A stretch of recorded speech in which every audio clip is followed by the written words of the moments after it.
Bienvenidos a San Diego Comic Con Málaga. Con todos vosotros, el presentador de este panel, Álvaro Wasabi. Un fuerte aplauso.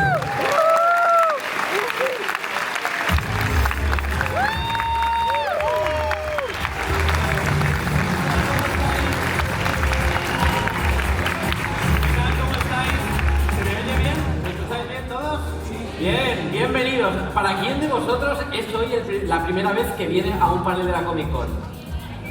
¡Guau! ¡Es un montón de gente! ¡Guau! Increíble. Vais a flipar cuando esto se llene de agua, aparezcan las fotos de agua por aquí. ¡Guau! Espectáculo de fuegos artificiales, la verdad, vais a flipar, ¿eh? Bueno, hoy tenemos un panel increíble. Del arte de la animación a la imagen final. ¿Qué es esto? Hoy vamos a tener artistas... Pasa una cosa con esto. Hoy vamos a hablar de pelis de animación que todos conocéis. Y pasa una cosa, y es que cuando se hace una película y aparece el director diciendo bueno, yo tuve esta idea y era la hostia, porque se me ocurrió no sé qué, en realidad es mentira. ¿Por qué? ¿Qué ocurre? Que detrás hay unos artistas que tienen ideas, que transforman esas ideas en bocetos. Y esos bocetos muchas veces de personajes que queremos un montón llegan a la pantalla final y muchas veces esa gente se queda como invisibilizada. Y es gente, hoy vamos a tener a gente que ha trabajado en proyectos que conocéis, como yo digo, que ha trabajado en Spider-Verse, que ha trabajado en White Robot, que ha trabajado en Enredados, que ha trabajado en proyectos de animación de Star Wars, y hoy quiero que ellos sean las estrellas, quiero que brillen con luz propia y quiero que vosotros les deis un fuerte aplauso a los invitados de esta noche, que son Almudena Arroyo.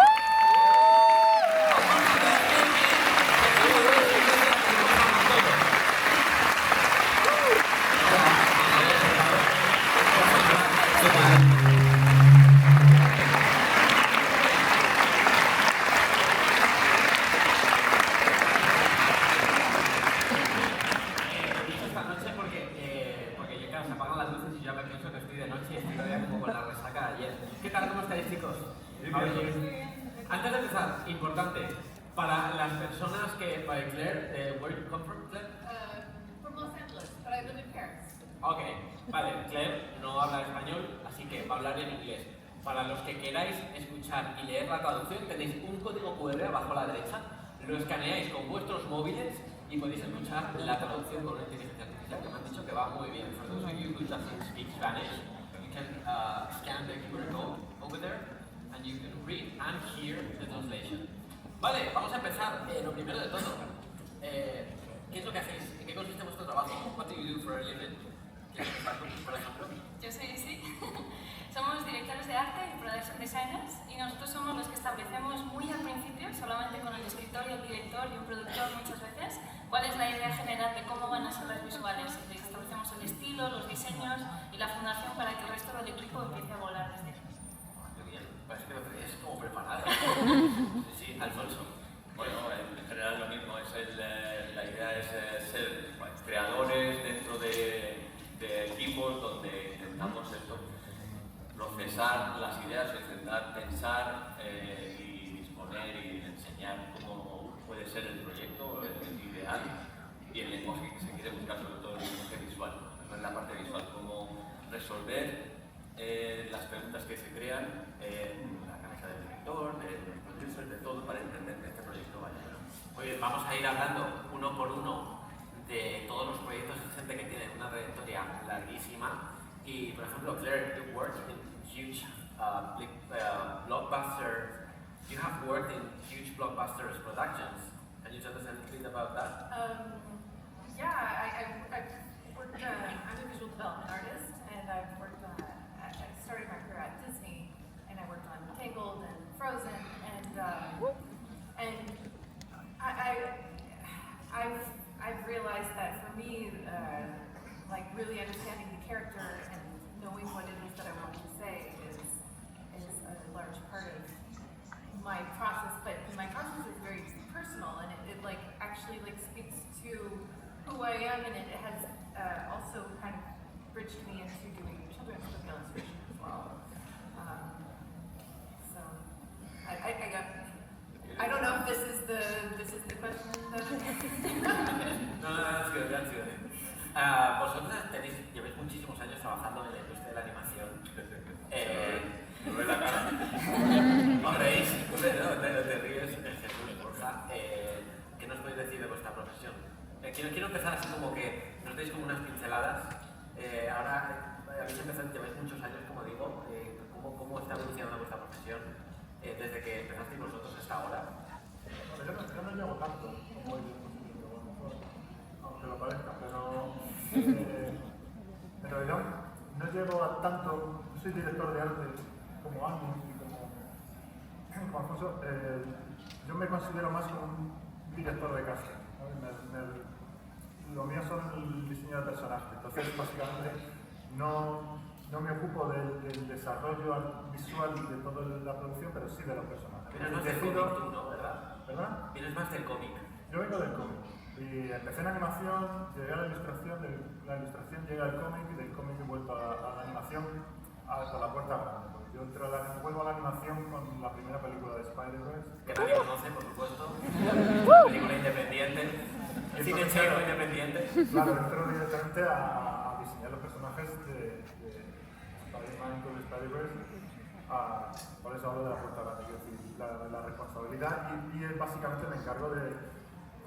Mi trabajo es encontrar las caras y la personalidad de los personajes que van a apareciendo en la película, que es suficiente. Súper interesante. Borja, contanos algo de lo que haces, rápido, titular. Un poco lo mismo. Yo no soy director de arte también, me dedico a personajes. Ahora mismo mi trabajo principal es diseñador de personajes. He sido animador tradicional muchos años y aplico el conocimiento que traigo de la animación a los personajes. Entonces me dedico también a la parte del desarrollo visual de la película al principio, hablar con los directores, intentar hacer lo que dice Jesús, un casting para que los directores tengan los personajes que quieren ver actuando en sus películas. ¿Y qué es más duro, animación tradicional o lo que se hace ahora? La animación tradicional es lo más duro que hay, con diferencia, lo más bonito del mundo, pero es muy difícil. Creo que eso ya no se enseña, ¿no? Hay gente que se dedica a eso. Se aprende. De nuevas generaciones que diga que quiere. Se enseña eso. Hay demanda. O sea, yo creo que sí, que ahora mismo, de hecho, ahora mismo se están haciendo muchas películas. Se hace mucho en Europa ahora, curiosamente. Se hace más cine en 2D en producciones europeas que en Canadá o en Estados Unidos. ¿Está volviendo el 2D? Yo creo que sí, que hay muchas cosas que se están haciendo. Y ahora mismo, como hay una combinación también, hay muchos efectos visuales que se hacen. En 2D, en Spider-Man, por ejemplo, hay mucho efecto visual que se ha hecho y en K-pop también hemos visto que se hace efectos en 2D. Yo creo que siempre, visualmente es muy agradecido.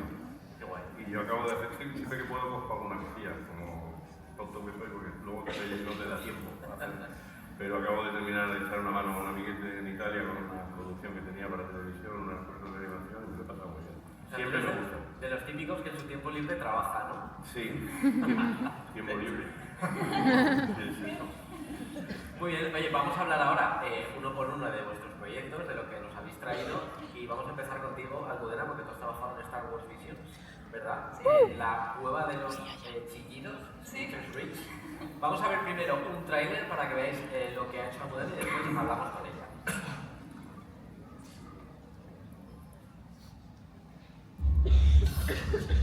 What are you doing? I'm getting out of here, Bathan. We're getting out of here? Oh, yes! Where are we going? I'm going to Screech's Reach. No way! That place is haunted. That's 3 days' walk. I don't care.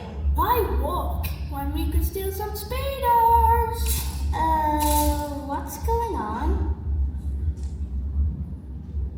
You want to see a ghost?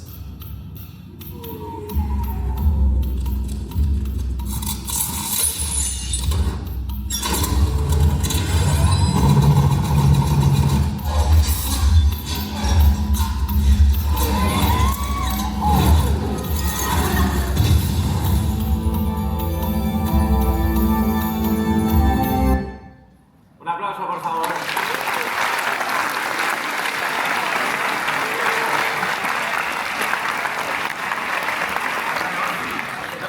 En este capítulo.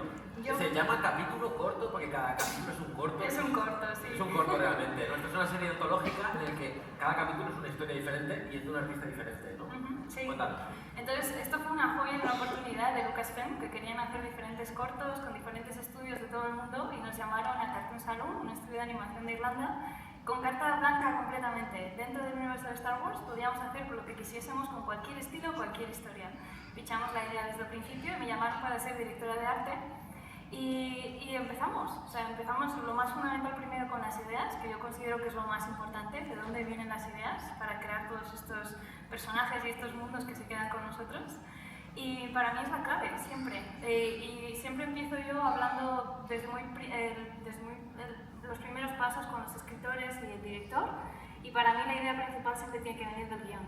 Y en este caso queríamos hacer una fábula, como un cuento de hadas irlandés, con un tono muy irlandés, pero que es muy parecido al tono de Star Wars, melancólico, oscuro, con chispas de esperanza. Tiene mucho de folclore irlandés, ¿verdad? Sí, metimos mucho los mitos, hicimos una juxtaposición de los mitos de Star Wars en la cueva con los mitos irlandeses de los Banshees y las hadas. Y desde muy principio hubo un poema de Yeats que seguía saliendo continuamente en las mesas de los escritores, que para mí era el ancla del tono que queríamos crear, que era "Come with me, O human child, to the waters and the wild, as the world is more full of weeping than you will ever understand". Y para mí eso fue, porque era la historia de una niña que se iba de la mano de una fairy Sith, y se iba a las aguas al sur. Qué buen concepto, ¿no? Lo de la fairy Sith. Sí. Qué fuerte. Y entonces mezclamos esa fantasía. Y siempre Y también, intento... perdón, contexto, que Lucasfilm de Carta Blanca también es Sí. una cosa como un unicornio, ¿no? Sí, sí. Que tenga que hacer lo que queráis. Fue increíble, sí, y rompimos muchos de los códigos incluso visuales de Star Wars, y siempre era vosotros sois los creadores y lo que queráis hacer. Sí, fue increíble. Fue muy buena oportunidad. Y nos permitimos también el meternos en zonas más oscuras, que es algo que normalmente no se suele explorar en animación. Y los temas que se trataban en la historia eran bastante potentes también. Era el ganar el poder personal de un personaje, pero para bien o para mal, porque todos sabemos que al final somos cómplices en la audiencia entendiendo el mundo de Star Wars y sabemos que el futuro al que llama igual no es el mejor, pero nos metimos ahí. Y también exploramos la visual de representar la fuerza visualmente, que pensamos que es uno de los grandes potenciales de hacer Star Wars en animación, y tuvimos una pequeña alucinación del lado oscuro de la fuerza. Y es la historia también de una familia que se rompe por la manipulación externa de la Sith. Parten, por mucho que intenten, por el vínculo tan fuerte que tienen, se parte al final. Y el último pilar que salía del guión hay un gran twist de salvación al final, que tenía que sentirse emocional, pero también visual. Y a partir de ahí empezamos a crear todo sobre esos 4 pilares. Y para mí, un diseño icónico, esos los más memorables que se quedan con nosotros, son aquellos que son tan sencillos que un niño los puede dibujar en una servilleta. Entonces yo siempre intento encontrar eso y intento establecer la estructura de la película entera. Esto es súper interesante. Como ves en estas, hacer como diagramas muy sencillos de ideas muy complejas para poder explicar a todos los departamentos desde muy al principio cuál es el camino del héroe. Y para mí también los paisajes de fuera son una manifestación de los paisajes internos del personaje, y con todas las decisiones de diseño, de luz y color y de composición que tenemos en el entorno que vamos a habitar en la película, tenemos que expresar emocionalmente cuál es el camino que el personaje está llevando interiormente, porque nosotros empáticamente nos vamos a identificar con él. Y entonces... ¿Has visto que la gente está grabando? Sí. Porque le interesan estas cosas, ¿eh? Ya ven, Le interesa meterse como entre bambalinas. Sí, esto es todo. Estas cosas además no solemos enseñarlas, porque son dibujitos muy sencillos. Exclusivo de la Comic Con. Vamos a poner marca de agua. Sí. Le hacéis un bizum a Almudena. Es una del NDA. Pero sí, está muy bien el poder mostrar esto, porque de aquí nace todo. Sí, entonces la secuencia que acabamos de ver nace de esos diagramas tan sencillos y de este cuadro de Rothko. Este es el pitch que yo le hice al director. Es decir, vamos a ir de un sitio muy opresivo a encontrar nuestra libertad, y le dije, vamos a sentirnos como esta línea blanca que está oprimida entre estos dos poderes, y esa es la clave del diseño de esta secuencia. O sea, tú fuiste a tu jefe y le presentaste este cuadro. Sí, le dije, vamos a hacer un Rothko. Esta es la secuencia de Rothko. Qué guay, dijo, qué vámonos, a por ello. Entonces, veis, esa lógica de la línea muy pequeñita está en la lógica de las composiciones, pero también de la arquitectura en sí misma. Entonces, el mundo exterior solamente lo vemos a través de ligeras franjas, nunca ves el cielo completamente. En este caso está a los lados, ¿no? Sí, exacto. Entonces, es un sitio que nunca puedes acceder. Está siempre, aunque puedas ir, pero está siempre rodeado de este estado industrial en el que ellos viven y trabajan. Wow. Y reforzamos ese sentimiento de opresión siempre teniendo en la composición superior muchísimo peso, con toda esta contaminación del estado donde vivían, y se mantiene en todos los shots. Y después, cuando ya salimos en el road trip con nuestros amigos, en una galaxia muy muy lejana, hacemos lo contrario. De repente todo se abre muchísimo, se abren los cielos, se abren los horizontes, y todo lo que era muy rígido y muy restringido, de repente es completamente abierto, redondeado. Tenemos tenemos formas más amigables, más redondeadas, a través de los cuerpos celestiales que sentimos en estos cielos llenos de nébulas, empezamos a introducir el sentimiento de aventura y de amistad y de belleza de la vida. Y así fue. Y hay veces que lo planeamos mucho más, como en este caso, con una estructura, pero hay muchas veces que la inspiración y las ideas llegan de cualquier lugar, como en el caso de la SID. Cuando estábamos diseñando la SID, yo estaba viviendo en Australia. Y Paul, el director, trajo a la Virgen María como la gran referencia, diciendo: vamos a hacer un twist, qué mejor villano que la Virgen María. Pero, es que funciona encima. Funciona muy bien porque es un Sith que se está escondiendo, está escondiendo sus intenciones para engañar a esta niña y llevársela con ella. Entonces se presenta con mucha pureza y muy angelical, pero poco a poco, conforme la capa se va moviendo, empezamos a ver la naturaleza Sith por debajo. Yo me imagino el titular de la prensa sensacionalista: la Virgen María sí. La Comic Con cancelada, ya por la que viene. Lo van a escribir en la Semana Santa de Málaga. Pero bueno, tenía mi intención de leer. Pero también, la otra gran referencia, yo estaba tomando una pizza un día, comiendo en un parque de Sydney, y una gaviota, las gaviotas no tienen vergüenza en Sydney, y una gaviota intentó robarme mi pizza de mi mano, y cuando yo miré esos ojos inyectados en sangre, dije: esos son ojos sí. Y le saqué una foto y o sea, en algún lugar del mundo existe una gaviota random que forma parte del lore de Star Wars y no lo sabe. Exacto, ahí está. Tenemos el mugshot. Y se lo mandé a Paul, el director, me encantó, se lo mandamos a Disney, les encantó, y así tenemos el diseño de nuestra SID, que ya veis que puede salir la inspiración en cualquier momento, pero que te encuentre trabajando, como decía Picasso. Y así sacamos la SID. Y luego muchas veces a mí me gusta también buscar mis propias experiencias, para que sea algo muy emocional, muy auténtico mío, y la gente pueda conectarse. Entonces, en la cueva de Star Wars, a mí me encanta utilizar la abstracción y el simbolismo para contar historias, porque siento que a través de ello podemos acceder a verdades más profundas dentro de nosotros, que igual con una representación literal de la realidad no somos capaces. Y en las cuevas de Star Wars, donde el mito y la realidad se mezclan, era la ocasión perfecta para hacer la fuerza visualmente, el lado oscuro, y poder expresar nuestros miedos más profundos. Y yo aquí intenté poner mucha experiencia personal mía, porque cuando yo era muy pequeña, hasta que tenía 5 años, yo tenía mucho miedo a la oscuridad. No podía dormir sin una luz, porque yo veía sombras y veía cosas en mi habitación. Entonces intenté hacer unas imágenes con unas de estas entidades creadas desde las sombras, que son pura desesperación y son puro miedo y pura ira. Esto es creo que de lo más terrorífico que se ha hecho de Star Wars. Sí. Pero yo lo intenté porque yo lo sentía. Y entonces me inspiré en eso, en las cosas que yo veía, e intentando establecer una plataforma para los niños para que se puedan enfrentar a sus miedos de una manera más segura a través de la animación y viendo una historia con sus padres, y luego puedan desarrollar herramientas para el día a día. Esto es un poco, lo dibujamos en animación 2D, como decía Borja, la animación 2D está muy fuerte, y lo imprimimos y lo pintábamos en tinta, que no podíamos conseguir este nivel de miedo de ninguna otra técnica. Lo pintábamos en tinta frame-a-frame en el papel, y luego ya lo juntábamos todo digitalmente. Y así creamos esta pesadilla dentro de Star Wars, pero bueno, con suerte para construir. Qué para bueno, los niños. un aplauso por favor para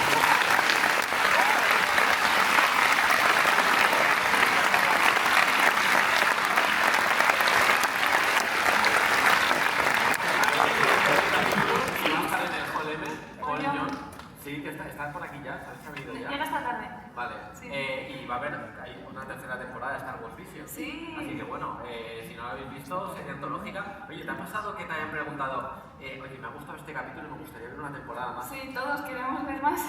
Sí, ¿verdad? Ha pasado. Sí, tenemos que escribir cartas a Lucasfilm. Oye, Sí, que hagan spin-offs, ¿no? Sí. Que además ellos hacen muchos spin-offs, o sea Sí, que... nosotros es deseando. factible. Sería Muy bien, increíble. muchísimas gracias. Bueno, ahora vamos a pasar a Alfonso.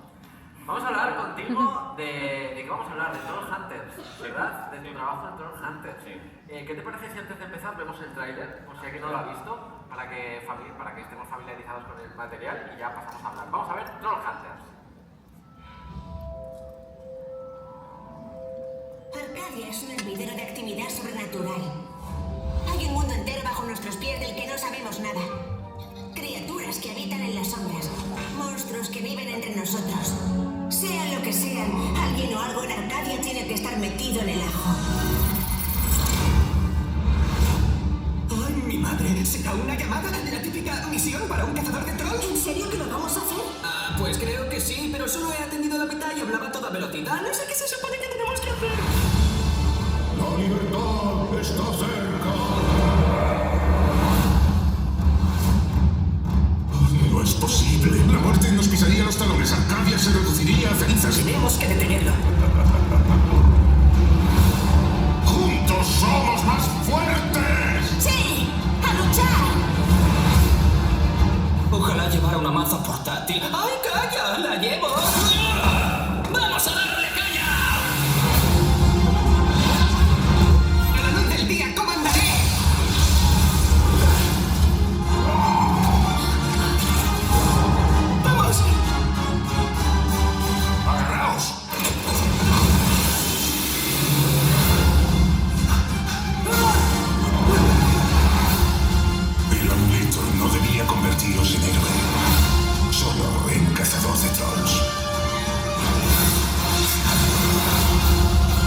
peludo.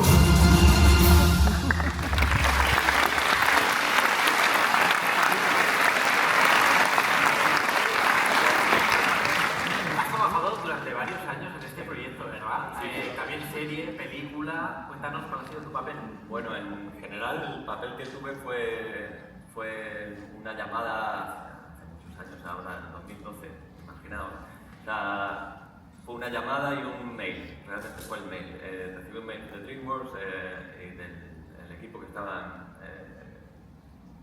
desarrollando el proyecto cuando estaba todavía en la idea, realmente. En ese momento en la idea que Guillermo del Toro y Rodrigo Blas estaban intentando, mi hermano, él era el showrunner del show, estaba intentando descubrir qué iba a pasar con este proyecto y cómo iban a moverlo a nivel película. Iba a ser para una película, para DreamWorks, en ese momento, un pitch. Y me mandaron un mail con, oye, esto es la historia, más o menos, los trazos generales venía de una historia que estaba escrita en un libro por Guillermo del Toro y me dieron estos, ¿veis ahí? Lo que vemos abajo a la izquierda, sí, ¿no? el dibujito, el sketch, en un papelito y me dijeron, pues por aquí va, si estás interesado. Y bueno, la respuesta de estar interesado fue, voy a hacer una pintura rápida en la noche porque claro, estoy... Oye, O sea, esto es una pintura rápida, ¿eh? Sí, como me refiero que es como... En una servilleta así, casual. Ahí va, justo. Pero bueno, digital y tal, y bueno, la inspiración que motivó realmente la entrada y decir, estoy a bordo de esto. Y esto empezó allí, se hizo un pitch para la película, que era una exposición para ver qué posibilidades tenía el proyecto, y justamente comenzaba Netflix como streaming service en esa época. Hicieron el deal, lo que hicieron la idea, en vez de hacer la película, dijeron, bueno, para poder darle mucho más arco, más que trabajo, más arco a estos personajes, quizás sería buena idea hacerlo como serie. ¿Qué os parece? Y la serie de televisión en CG o en 3D era un elemento muy difícil en cuanto a calidad, de acercarse a calidad de televisión, porque eran los productos o la producción de un proyecto así es muy elevada para mantener un tiempo de producciones de episodio. Y una de las... Sí, muy costoso.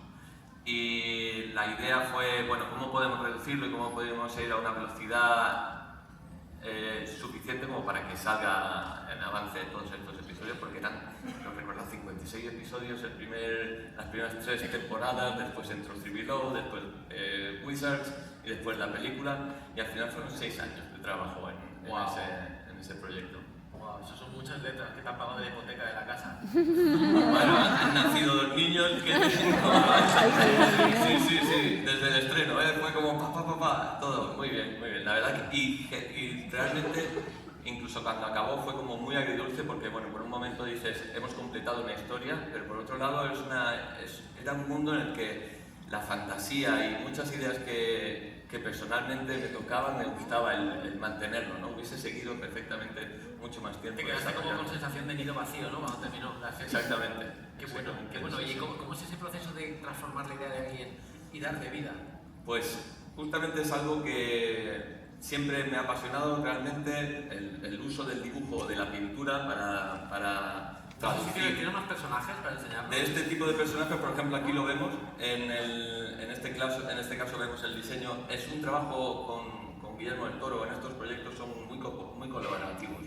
Se trabaja entre mucha gente desarrollando ideas, intentando salirse de lo cotidiano, de lo que uno esperaría. Es decir, un troll, ¿cómo es un troll? ¿No? Y entonces encontrar un lenguaje visual es la parte más importante, y con un creador como Guillermo del Toro lo visual era muy importante, y esa era una idea que desarrollamos. ¿Por qué me da la sensación de que Guillermo del Toro hace siempre 17 proyectos a la vez? Porque los hace.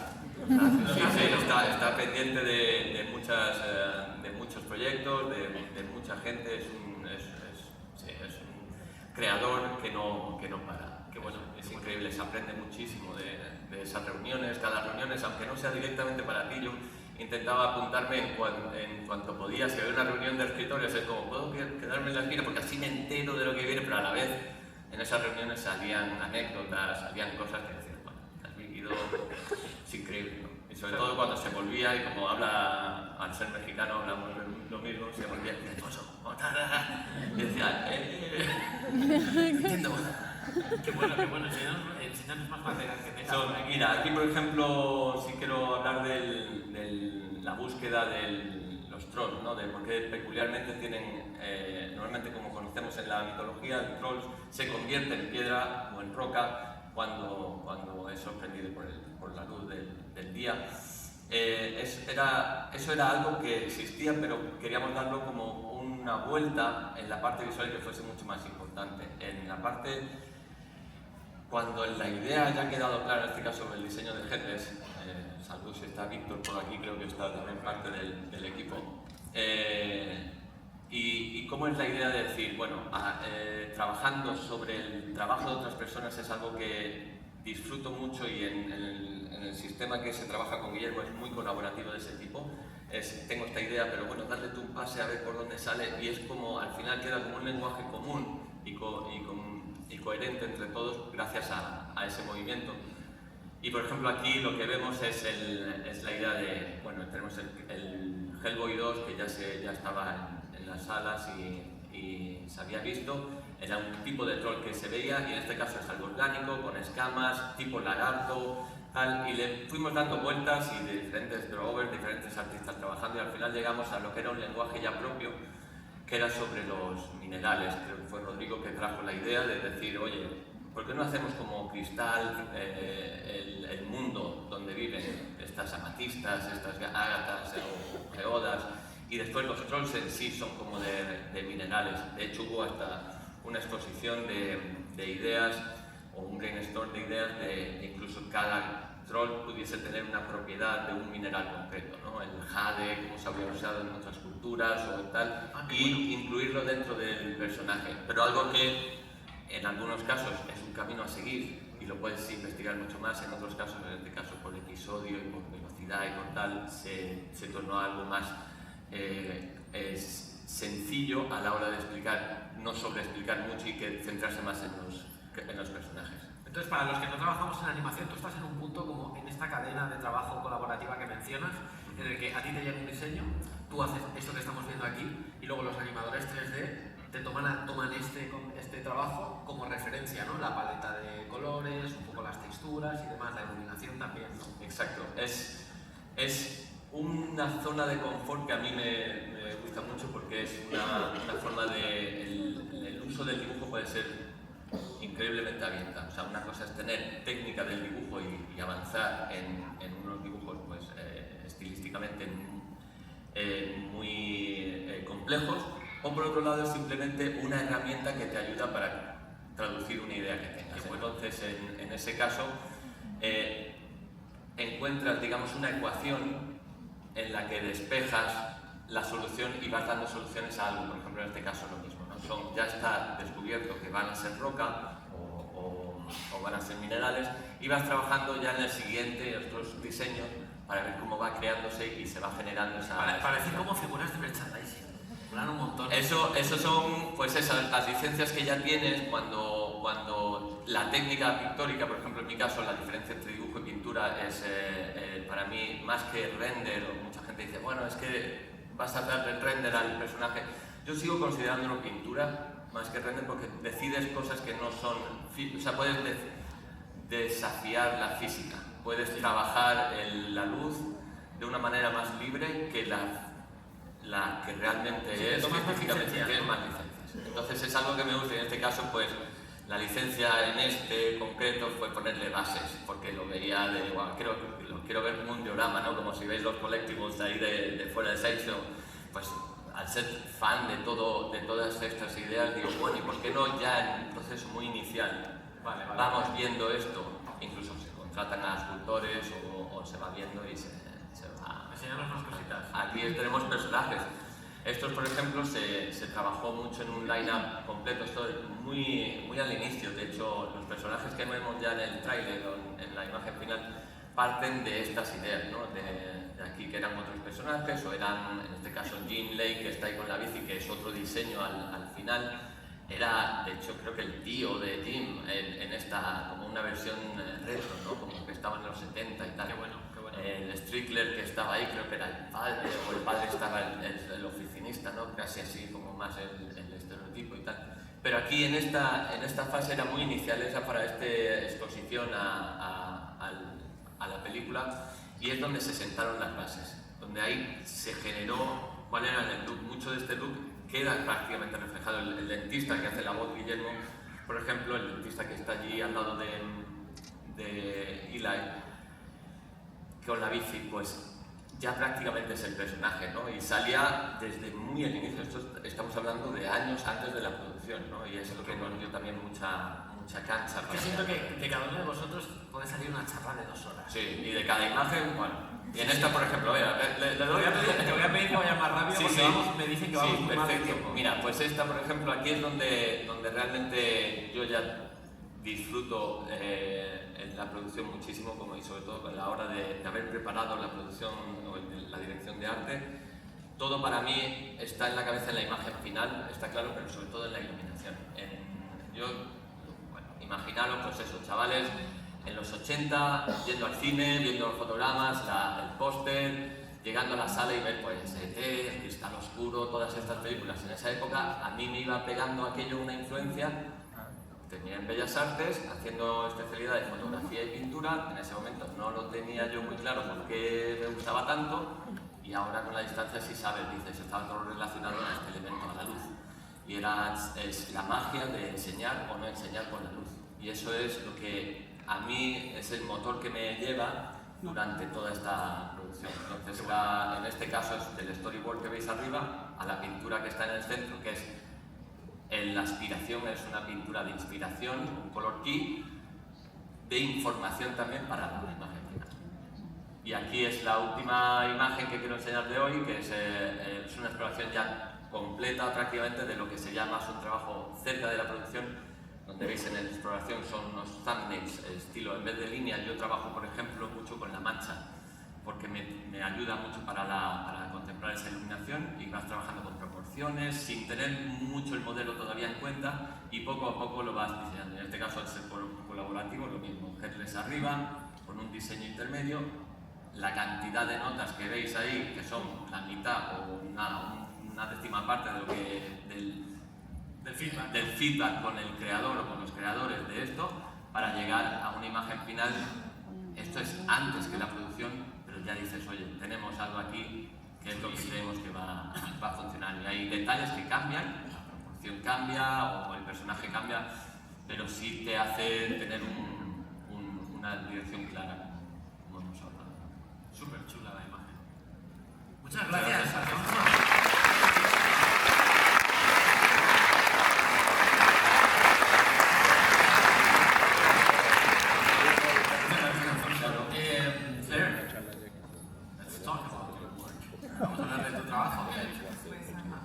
Are you having problems with it? No. It's just I keep getting confused. Okay. Claire, you've worked on huge Disney blockbusters like Wreck-It Ralph, Frozen.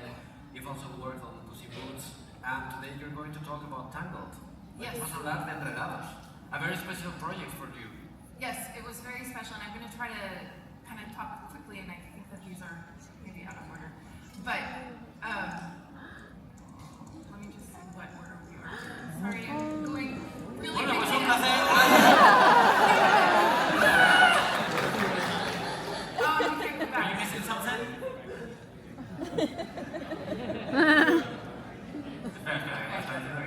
I just need to get a preview because it wasn't. You made a spoiler. Spoiler, I worked on Tangled. So I am a visual development artist, and the way that I work is I really need to believe in what I'm doing in order to even put a drawing on paper. And I am also a profound procrastinator. And so both of these combined create a lot of struggle for me. Tangled, I'm going to talk to you about Tangled because this was the project that started out my career, and it has also really kind of been the foundation for how I think that I have continued to work in my life as an illustrator and how I find ideas. So but- was this your first project? Yes, this was my first project. Wow. And so when we were working on Tangled, I was asked to make Rapunzel's murals.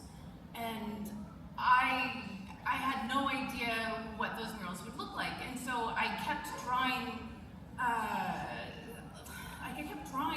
Rapunzel sitting in a chair, like twirling her hair.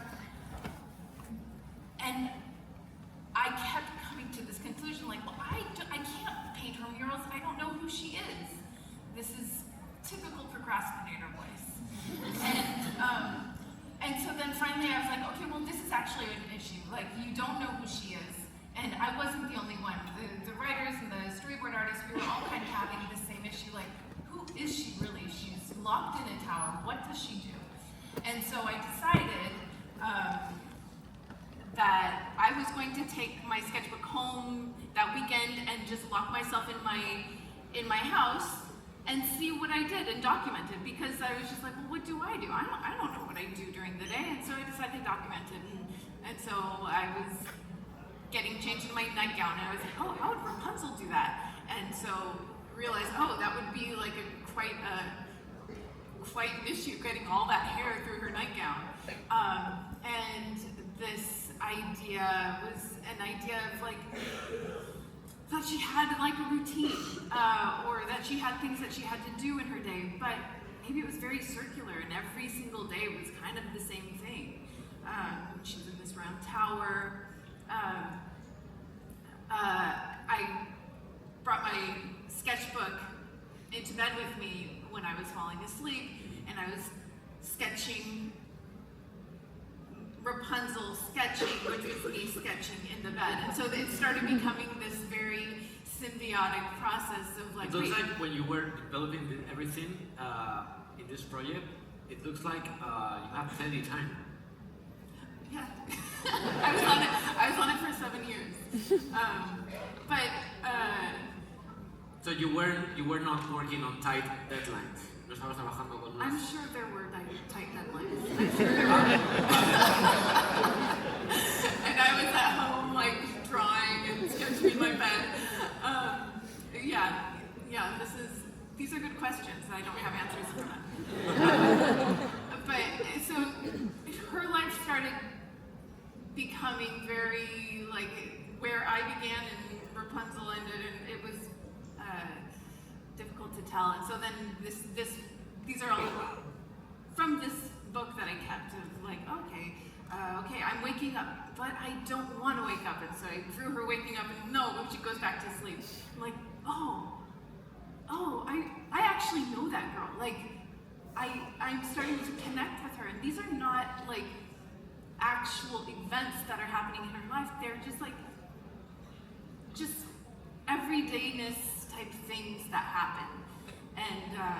And I started really realizing how important these non-events are in starting to believe a character. I had to do dishes, and so I like scrubbing. I was like, oh, but if Rapunzel was doing it, she'd really get in there and she'd like do it with all of her heart. I was thinking that, well, maybe she has to get up. I woke up and I was making, I was living in Los Angeles, and I was making those little Trader Joe's pain au chocolat. You know it! And I was like, well, she doesn't have Trader Joe's, so she can't just get the frozen pain au chocolat, but maybe she has to like go and she makes it. So I translated my life into Rapunzel's life in the tower, and then like maybe in the middle of the night, because all of this was to figure out what her paintings would be on the mural. And so what if she wakes up in the middle of the night and all these paintings that she's painted on the walls now represent like a darker side that is scary to her. And all of her hopes and dreams actually start feeling oppressive. Maybe because she's not being able to do them. And then kind of like, okay, what does Rapunzel's like sad times look like?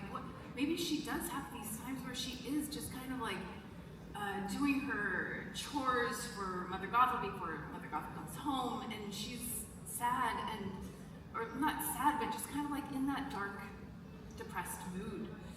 Yeah, it looks very dark actually. Parece muy oscuro, ¿no? Esto. She's like a full human, like with highs and lows, and then this idea that she's fascinated with birds, the birds that come to her window, and they're not monsters in the way that Mother Gothel said everything in the outside world was monsters, and they would leave and come back, so like these little seeds were planted in my mind about what her murals would end up looking like. Hold on, I'm just going to go to don't look at anything. And so I knew, by the time that I was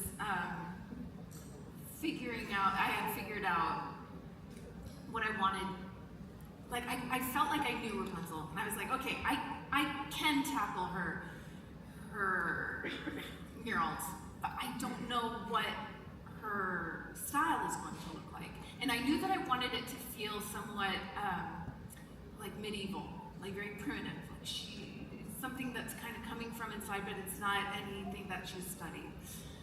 And so, but that's all I had. And so once again, I was faced with a wall that I couldn't get out of. I'm like, okay, well, I know who she is. Now I'm still not doing the murals, and I'm procrastinating. And so I sit down and flip through a book.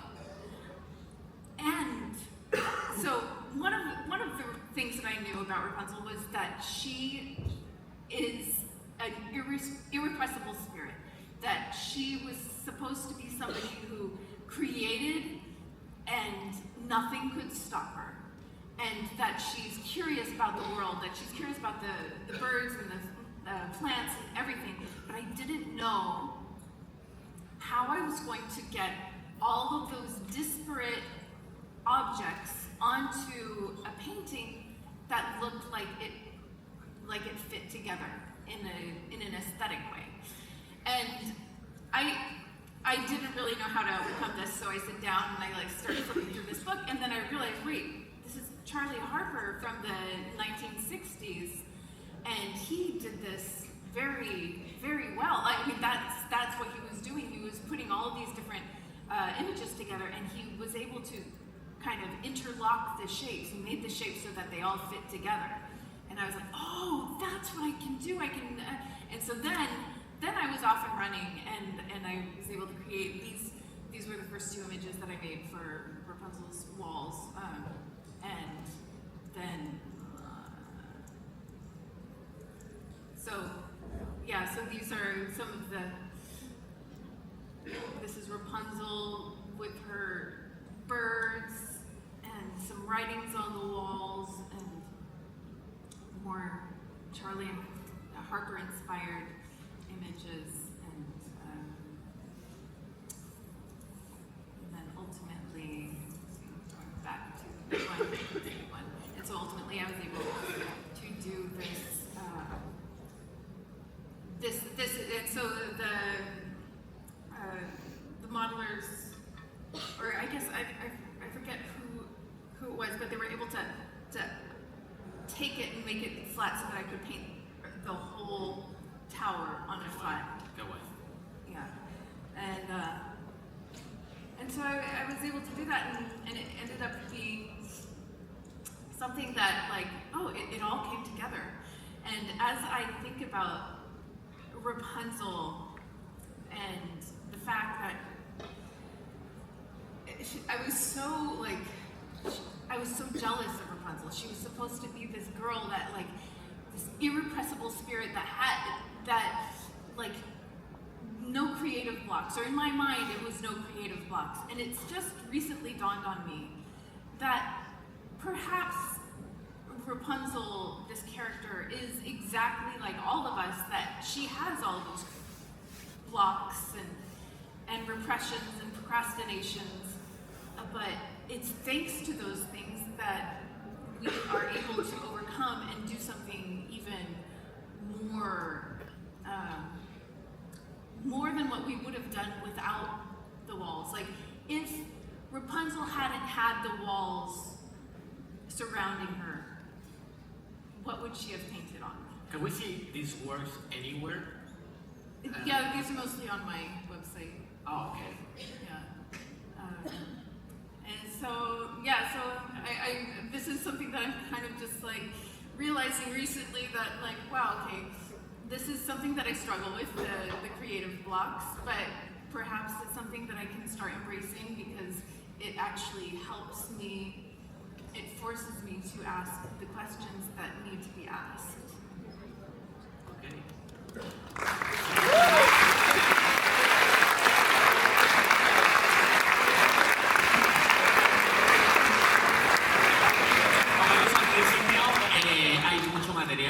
Cada uno podría dar una charla de 2 o 3 horas. Sé que estamos ya yendo mal de tiempo, sé que algunos de vosotros tenéis que ir a otros paneles, no os preocupéis, podéis ir a los otros paneles si ya los tenéis agendados, pero vamos a pasar ahora también a 2 artistas que tenéis una cosa, o sea, tenéis que enseñar cosas muy interesantes. Jesús, háblanos de lo tuyo, porque además tu charla es un poco diferente, ¿no? Porque vas a hablarnos de 3 casos con 3 proyectos diferentes. Sí, yo quería enfocar esto para de alguna forma hacer entender a la gente mi trabajo. Una especie de muestra de todas las posibilidades a las que me enfrento yo día a día, ¿no? Entonces, ¿Qué 3 proyectos son?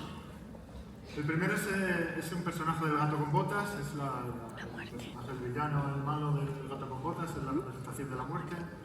El número 2 es la versión final del Doctor Octopus de Spider-Man. Y el tercero es la versión, un desarrollo de la versión del buitre también para Spider-Man. Entonces son 3 casos en los que me enfrenté y cada uno me ha supuesto un reto distinto, ¿no? Entonces, empezamos con el primero, le he llamado, a veces todo parece fácil, ¿no? Es este tipo de personaje que cuando te llega, te enfrentas a que tienes que diseñar primero un animal, que a estas alturas diseñar un animal es un desastre porque intentas ser original pero ya todo está hecho. Entonces intentar crear un logo que sea personal, que no se haya hecho antes, es complicado. Entonces, y a pesar de lo complicado, pues estos que son casi de los primeros bocetos que hago, empiezan a ir bastante encaminados a lo que va a ser al final, ¿no? En pocos pasos empezamos a encontrar este diseño que se ajusta casi mucho a lo que va a ser el final. Esto, en contra de lo que puede parecer, estos son en 3 o 4 sesiones el personaje estaba prácticamente completo. Esto no suele pasar. Por eso le llamo, a veces parece fácil. Cuando te llega esto y te sale, dices, vale, me puedo dedicar a esto, así me gusta, ¿no? Y lo haces, te dicen, ok, de maravilla. Claro, dices, dices, perfecto. dame 20 más, así. Y te vienes arriba. Y es una sensación muy agradable, porque es verdad que el personaje, el proyecto duró muchísimo, desaparecieron equipos, se formaron equipos nuevos, Claire estaba también en ese proyecto, y entonces se mantuvieron cosas, los personajes, el diseño de los personajes se mantuvo, cambió algo, pero básicamente estaba hecho. Hasta este punto el personaje ya estaba. Y es un personaje terrorífico, ¿eh? Claro, a la gente le encantó, porque además el concepto, el ruido, el silbido que hace, la verdad es que el personaje es uno de los villanos más redondos de las últimas películas que he visto. En el segundo caso es cómo tú empiezas, cómo te dan el brief de lo que tiene que ser un personaje. Este es el personaje de Doctor Octopus para la primera película de Spider-Man, de Spider-Verse. Cuando empecé a trabajar con Alberto Mielgo, entonces la esencia de la película era coger los personajes clásicos y hacerlos en nuestra versión como si ellos hubieran hecho sus propios trajes ellos mismos, fuera de toda la tecnología y no sé cuánto, es algo como mucho más cutre, mucho más de andar por casa y utilizando las versiones clásicas pero llevándolos a nuestro terreno, ¿no? Buscando actores que lo referenciaran, en ello uno de los modelos era Peter Lorre, uno de los personajes que buscamos que representaba muy bien eso. Entonces empieza, bueno, pues jugando con estos personajes, pero va avanzando, no encaja, también va pasando el tipo... Porque claro, pero es lo que a ti te dan unas instrucciones. Sí, las instrucciones eran bastante abiertas. Es decir, al principio de la película sabían un poco el estilo, pero nadie sabía nada de nada. Entonces lo que me piden a mí es que cree material. Yo tengo que hacer mucho material, todo el rato. Y yo le enseñaba cosas y la gente decía, muy bien, sigue, dame más, dame más. Es que es increíble. Eso me decía al principio cuando os he presentado, que luego, claro, en el making of está el director de, bueno, sí, para esto, y de no sé qué, no sé cuántos, pero claro, detrás hay gente que está como, ¿quieres esto? ¿Quieres esto? ¿Quieres esto? ¿Y esto qué te parece, no? Sí, sí, además sin dirección, solamente decía, muy bien, tío, esto fenomenal, fenomenal, pero dame más, porque dame más, tira ahora por aquí. Me mandaba fotos de gente que se encontraba en la calle, creo que este encaja, ¿no? Que es el caso de este personaje. Bueno, que pero está ahí. perdona, también te habrá pasado de gente que diga, quiero esto, súper concreto, ¿no? Que me tenga Sí, súper claro. En el logo, cuando estas cosas están muy claras, estas cosas funcionan. Otra cosa es que tú sepas a lo mejor reflejarlo. En este no había nada. En Spider-Man todo era muy loco. Entonces sabes que tiene las referencias reales del personaje, pero todo, la expresión o la filosofía de la película era siempre te dicen push más. Push further, push. Entonces tienes que romper todos los límites. Eso te cuesta, porque tú tienes un respeto a los personajes y no sabes si la gente que lo sigue va a querer ver tu versión. Quizás te estás alejando mucho, pero tienes que entender que a veces los directores son los que te ponen encima y dices, vale, te has pasado, volvemos para atrás. Es más fácil andar para atrás que andar hacia adelante. O sea, si te pasa, retomamos 2 pasos hacia atrás y volvemos a donde estaba, ¿no? Pero esto es un boceto, ¿esto que le estás enseñando qué es? ¿Un boceto de Doctor Octopus? Esto es, claro, esto es cómo va evolucionando el Doctor Octopus del primero, que era más clásico, era más parecido al de los tebeos de los años 70. De repente decidimos que el Peter tiene que ser un científico muy virado, muy hortera. Se encuentra la foto del tipo este rubio que está ahí, Alberto me la manda y intentamos tirar por ahí. Después pensamos que a lo mejor tiene que tener la pinta esta gente que vive enclaustrada en un acelerador, estos que no se ve el sol y nada más que piensa en átomos, partículas, sí. Que en realidad le importa poco la ropa, que tiene 4 camisetas horteras y las combina de aquella manera, sí, ni siquiera se las abrocha bien. Jesús el hippie, ¿no? Claro, claro. Y entonces medio calvo, pero da igual, porque lleva una coleta. Este tipo de evolución, pero tampoco funciona. Sin embargo, hay un momento en el que en la película alguien decide que el personaje en vez de ser masculino ya es femenino, que a mí me parece un giro bastante interesante. Se mantiene un poco la esencia del hippie de antes, pero con esta mujer. Esta mujer ya, el personaje y la cara está ahí. Y entonces, bueno, eso, la cuestión, lo que viene detrás es el desarrollo de ahora a esta mujer que ya tenemos, con ese pelo de que se esconde, que representa un poco el cuerpo de una araña o de un pulpo y tal.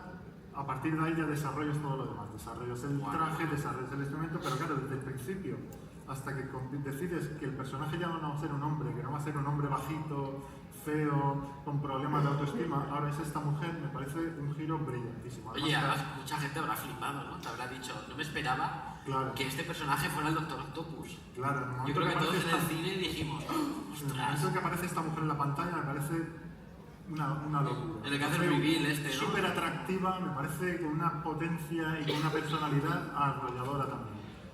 Y claro, eso te da el pie de la idea preconcebida que tú tienes hasta dónde te obligan a llegar. Esto está muy bueno, ¿no? Cuando te empujan a llegar a un sitio donde ni siquiera tú te habías imaginado y te salen cosas así, ¿no? Esto es alucinante. Y este tercer caso es el que supone un trauma para mí. Me lleva a aceptar una derrota. O sea, tú estás aquí por terapia, ¿no? Claro, ha venido a la Comic Con por terapia. Utilizo este tipo de charlas para hacer terapia y para que la gente se sienta un poco como yo y diga, somos unos fracasados pero seguimos adelante. Por favor, que traigan un diván, ¿sabes? Yo tomo notas. Sí, me voy a recostar un poco. Pero este es un caso, a mí cuando me llega el brief de este personaje me parece lo más loco que me han planteado nunca.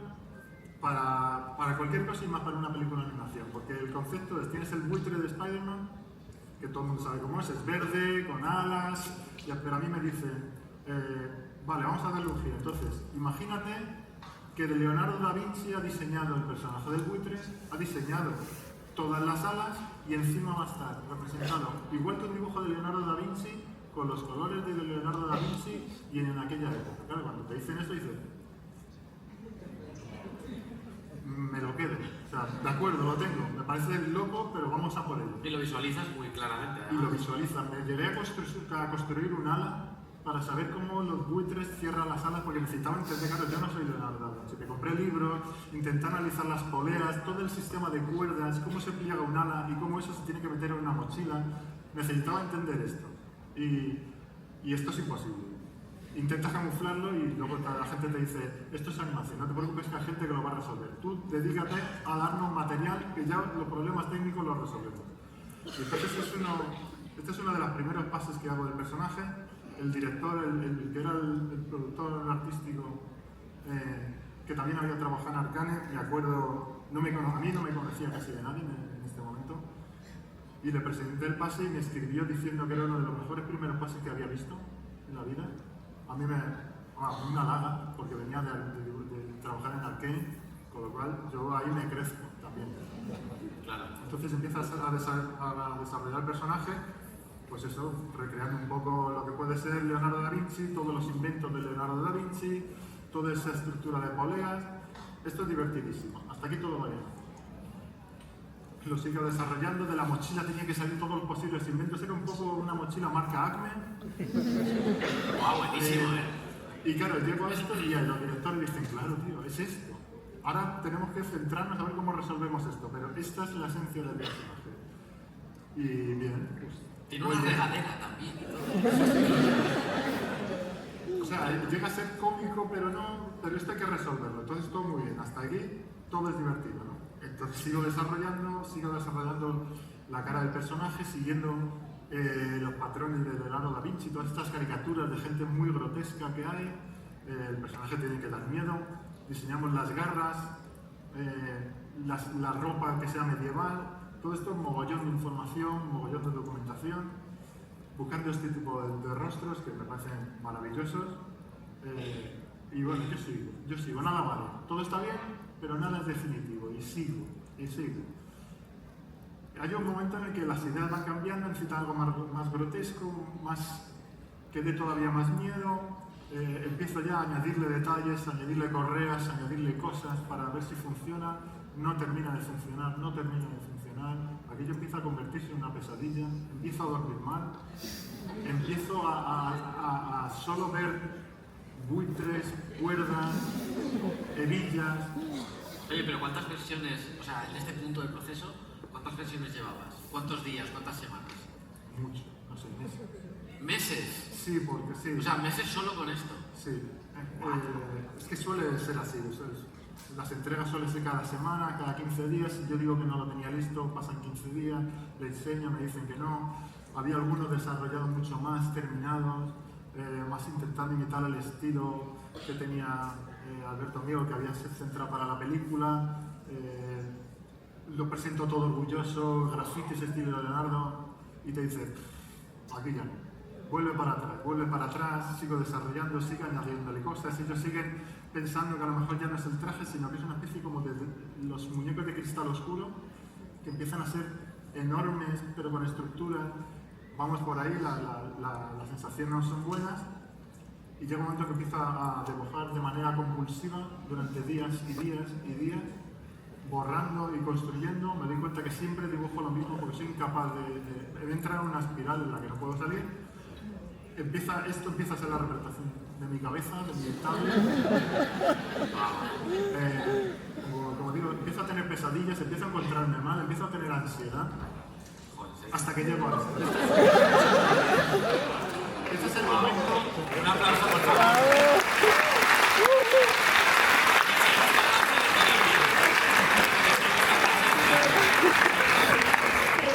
Este es el momento y es la única vez y en la reunión que tuvimos en la que les pido por favor que me quiten este encargo. No puedo más. Ya no podía más. Estaba bloqueado, no tenía camino, no encontré camino. Me dijeron, de acuerdo, lo entiendo. Tómate unos días de descanso. Y lo siguiente que me encargaron eran personajes genéricos, de gente que va por la calle, que no gana. Aún así, este personaje luego llega a manos de otro, de los compañeros del equipo, Mauro Belfiore, que en 2 semanas lo construyó, y perfecto, y entiendes, sé lo que era y yo era incapaz de llegar.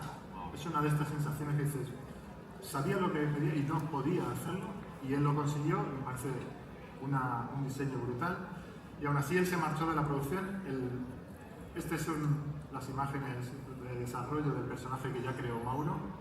era cuál era el definitivo. Aún así él se marchó de la producción y cada vez que lo... Es muy parecido, perdona, a lo que estamos haciendo. Sí, evidentemente es un proceso, claro. Pero yo no llegué a esto. Había unas soluciones que era incapaz. Pero tú llegarías como al 85%, ¿no?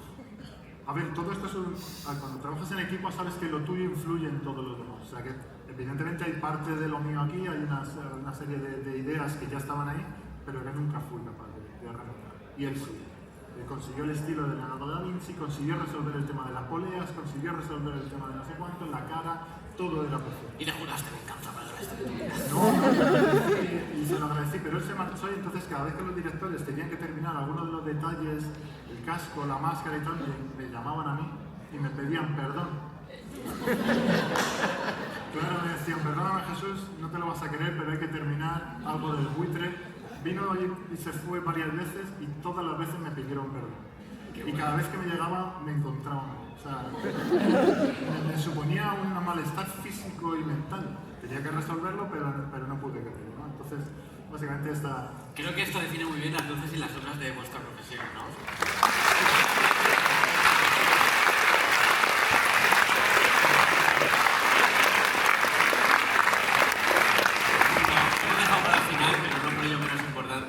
Tu trabajo. ¿Tienes mucho que contarnos, Borja? No, pero muy rapidito. No, rapidito, mira, ya vamos mal de hora, pero me da igual porque tu trabajo también es la leche, así que quiero que nos cuentes pues todo lo que nos has traído aquí. Nos has traído varios proyectos, ¿verdad? No sé si se oye. ¿Se le oye? No. A ver si viene alguien y nos puede solucionar. Se la pega a lo mejor, se la apaga. ¿Se oye así? Sí. Vamos a no parar mucho. Este soy yo, mi hija, dibujando. Yo soy dibujante profesional, a pesar de que estudié Derecho en la facultad.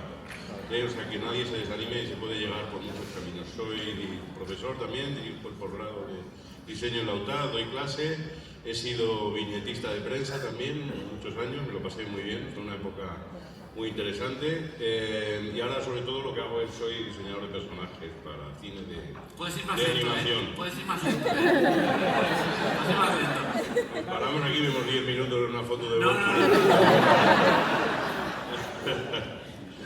He trabajado en varias producciones, trabajo desde casa como freelance normalmente. He trabajado en Moana, trabajé en Zootopia también, aunque no tengo aquí ningún ejemplo de lo que hice en Zootopia. Estuve en Moana, he trabajado sobre todo con los padres de Moana.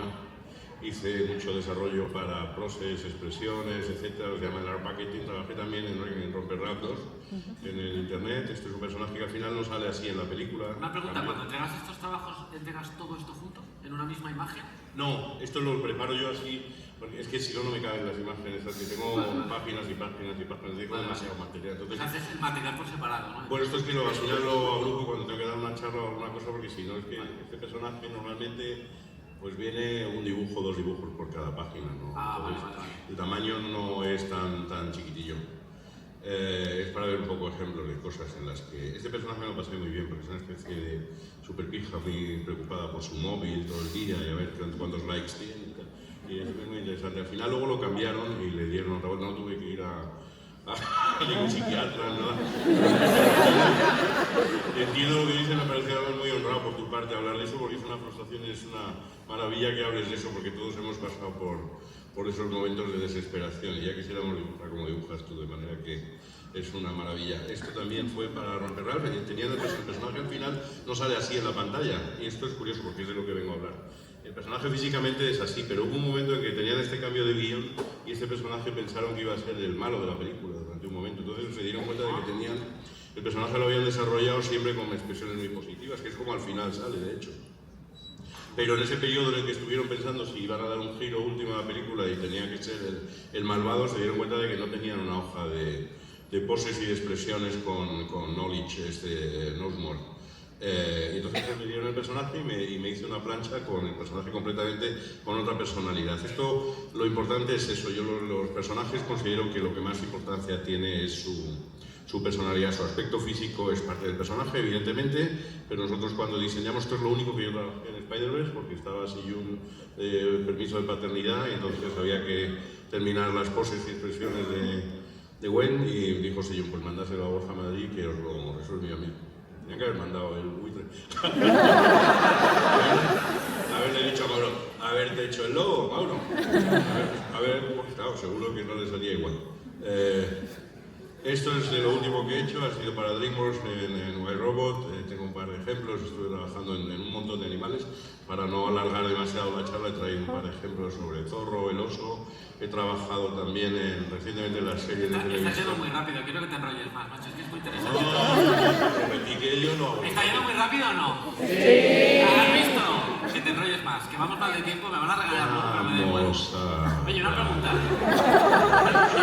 Este estilo de animación clásico, esto lo haces en digital, ¿no? Porque el look es completamente traco. Sí, esto es que cuando empezamos a hacer, por ejemplo, la serie de Netflix sobre el combate de los jefes, lo primero que hicimos fue tomar imágenes de la última película que se había hecho en micros, que la animación la dirigió mi querido amigo Patrick Delas, y está muy bien la animación, está muy bien conseguida, pero hay cosillas en el dibujo. Yo es que aprendí copiando de chiquitillo a Asterix y eso, entonces es un personaje al que le tengo mucho cariño. Entonces lo primero que hicimos fue detectar errores que había, que yo creo que había errores en la puesta en escena final, en el staging final de los personajes, no es exactamente tal como saldría. Por ejemplo, había el 3D, claro, te permites, como se dice, las orejas de Mickey, en 3D, tú nunca vas a ver las orejas de Mickey en perfil, y las alas del casco de Asterix tampoco salen como salían en ocasiones en la película. Entonces había que respetar un poco mejor. Y esto es un ejemplo, hice un montón de planchas de este tipo.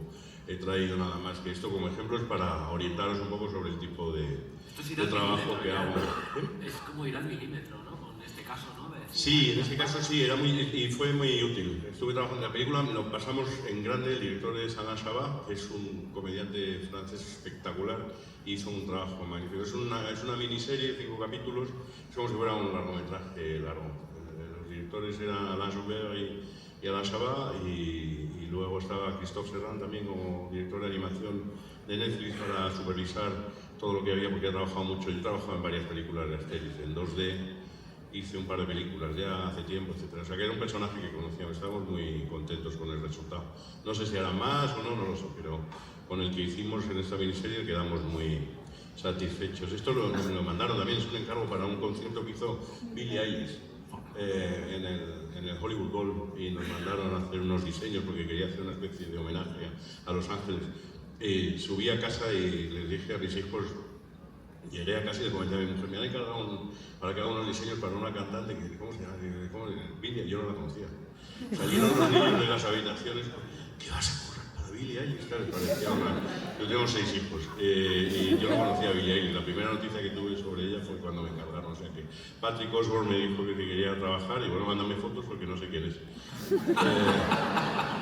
Pero bueno, ya me empapé, me empapé en el personaje, etcétera y tal, la vi y tal, y pues me lo pasé bien. Fue un trabajo, un pequeño trabajo que hice para ella.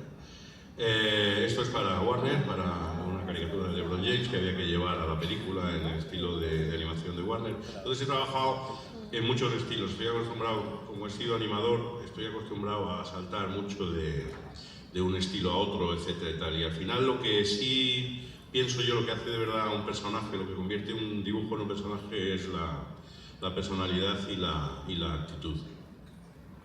Yo he trabajado como animador, como digo, y entonces mis maestros, traigo 2 ejemplos.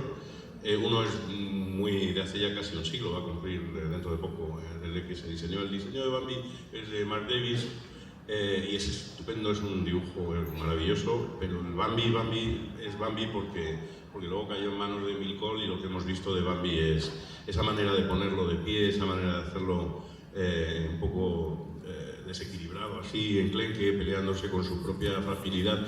Eso es lo que hace de Bambi Bambi. Entonces tengo el primer test de animación que se hizo para Bambi, animado por Milcol. Entonces, aparte del diseño, que el diseño es una preciosidad, yo creo que Bambi, lo que hace de Bambi Bambi es esto, esta manera de moverse, la pauta de movimiento, etcétera, etcétera. Y son garabatos. He tenido la suerte de trabajar con tu padre, no en Rapunzel, pero yo trabajé en Tarzán con él cuando estuvo en París. Y para mí me pasa lo mismo exactamente. He tenido la persona de la que más he aprendido en cuanto a dibujo o animación fue Glenn McKean, y me pasa lo mismo. El dibujo es una maravilla y todo está contenido, pero es en la pose, es en la actitud y es en la búsqueda de constante del contacto con el entorno. Entonces, por ejemplo, esa obsesión que desde el principio tuvo Glenn de que el pelo había que trabajar con ese pelo, que era un demonio, lo sé, porque luego he conocido gente que tuvo que resolver los problemas que eso generaba en 3D. Y a mí me parece que el personaje de Rapunzel, aparte de que físicamente es una preciosidad y está muy bien diseñado, esa es la actitud donde hace que el personaje sea una maravilla. Y también tengo la suerte de tener el primer test que hizo Glenn para el personaje, que es un test con un RAW de animación muy poco terminado en cuanto al diseño final, pero clarísimo en cuanto a la actitud y la manera de ser que es Rapunzel. Entonces, estos son dos genios de la animación. Yo no soy un genio de la animación, pero sí he trabajado muchos años como animador tradicional, como animador en 2D, y entonces con mi humildad pues también me he dedicado a hacer unos test de animación que quiero compartir y que creo que es una cosa que he hecho de vez en cuando para comprender personajes y para... A mí me gusta cuando diseño y cada vez más me gusta mucho, y lo estoy haciendo en los estudios con los que estoy colaborando ahora, con Sunrise en Ciudad del Cabo y con un estudio nuevo que estoy trabajando en Londres. Trabajo mucho haciendo en las sesiones de script y de story y me gusta mucho, antes de hacer el diseño final, hacer algún test de animación, porque yo creo que le quitas mucho material sobrecargado. Los diseñadores hay muchas veces que tenemos tendencia a sobreornamentar los personajes, tal vez. A mí me gusta cuando empiezas a animar a la fuerza, porque necesariamente tienes que dibujar el personaje muchas veces, acabas reduciendo a lo esencial el personaje. Esto es un personaje cuyo diseño no es mío, el diseño es de Edgardo Fernández, es un diseño para Skydance, para la película Duck. No, el personaje no aparece así al final de la película, pero eso es un test que hice con el personaje. Es una pena que no se oye el diálogo, lo veo que no tiene volumen el diálogo. ¿Cuánto tiempo te puede llevar preparar esto? Espera, sí que tenemos diálogo, pero lo vamos a poner... ¿Perdona? ¿Cuánto tiempo te puede llevar preparar bueno, esto? Una semana y media, un par de semanas. Lo voy haciendo en mi tiempo libre. Me gusta mucho trabajar con TV Paint y eso, entonces... Normalmente cojo un diálogo por ejemplo, no se sabía quién iba a dar la voz, pero cogí la voz de este actor alemán, cuyo nombre no recuerdo, que trabajó en Insidious Bastards, esta de Tarantino, y tiene una línea de diálogo que me gustaba y que creo que correspondía para el personaje, que era un personaje malo pero cómico, ¿no? De ese tipo, entonces... That's a bingo! Is that the way you say it? That's a bingo? Bingo! How fun! Entonces, esto sí lo hago a veces. Este es otro personaje, era el personaje protagonista, ya no sale así en la película, al final el diseño cambió y todo, pero el personaje protagonista de la película de Duck para Skydance, y al principio se había barajado la posibilidad de que tuviese la voz de Emma Stone, entonces busqué un par de entrevistas en YouTube de Emma Stone y cogí un par de frases que no están conexas.